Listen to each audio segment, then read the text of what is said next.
Um, well, as a child growing up, I don't want to say I was forced to be an Eagles fan in the household that I lived in, but my dad was always an Eagles fan, and I kind of grew into that role just like he did when he was a kid. But it really hit home when they went to the Super Bowl in 2004 and they played the Patriots.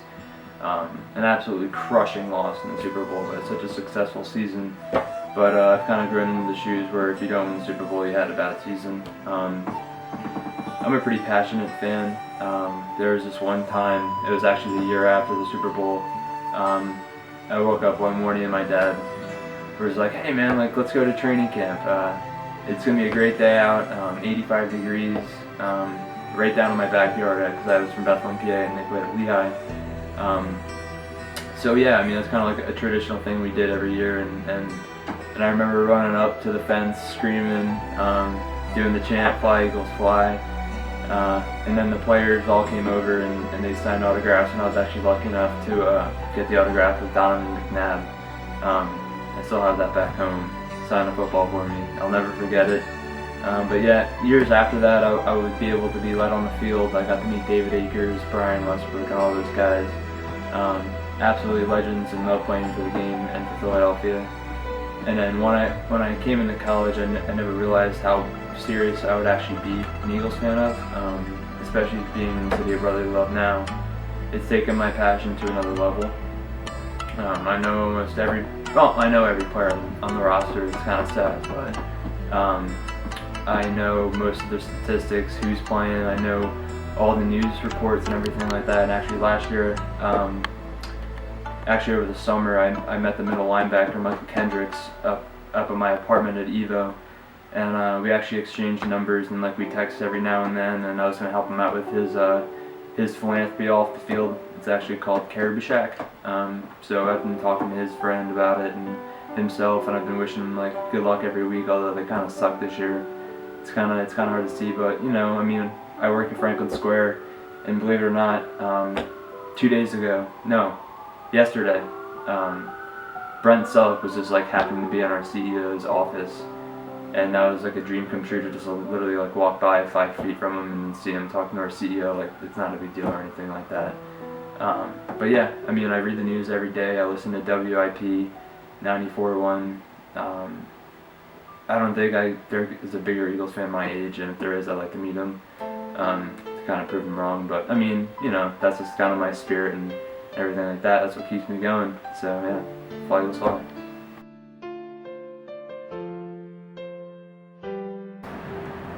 So it had to have been when I was in the 8th grade, so in 2008. My older brother's best friend actually passed away in a house fire. Before that, I was training at the baseball fields behind my house, and he was there having a catch with my older brother. As I was running around just the baseball field, he started yelling at me, saying, "Run faster, go faster, you're not going fast enough." After he had passed away, I was in the championship meet for the 4x100 relay.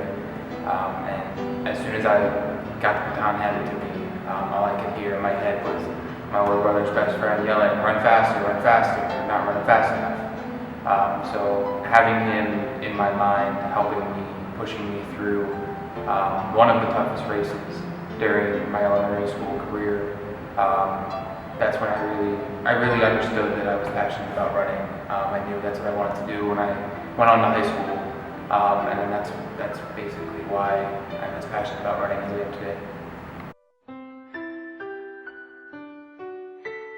I first came to Drexel. I was from a small, pretty blue-collar town. Coming into the big city was hard for me. I wasn't really used to being around so many people, and I kind of realized that. Not that it wasn't for me, but it wasn't something I wanted for the rest of my life.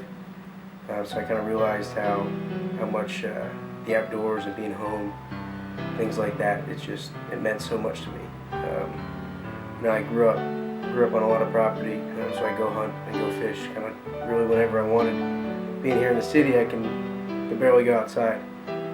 So being home is real important to me. It's something I really cherish, and I try and go home as much as possible. To our Thanksgiving hunt. Every Thanksgiving we get all all my family, the male in my family, and some of my dad's friends together. We do a big hunt behind my grandmother's house. Usually we get between 10 and 15 guys, and it's a super fun, and it's almost ceremonial for us. It's really a time that we come back, whether it's from school or because we don't all live together anymore. We just kind of get to see each other, and it's real nice. I mean, it's a whole group of friends and family, but we're all like one big family. So to get together and experience something and do something we love it's a great feeling. There's a sport behind it. It's just all around. It's a great time. It's something I look forward to every year, even though I'm pretty far away from home now. But just doing that is something that really brings us back together. It's like we never left. So it's pretty great.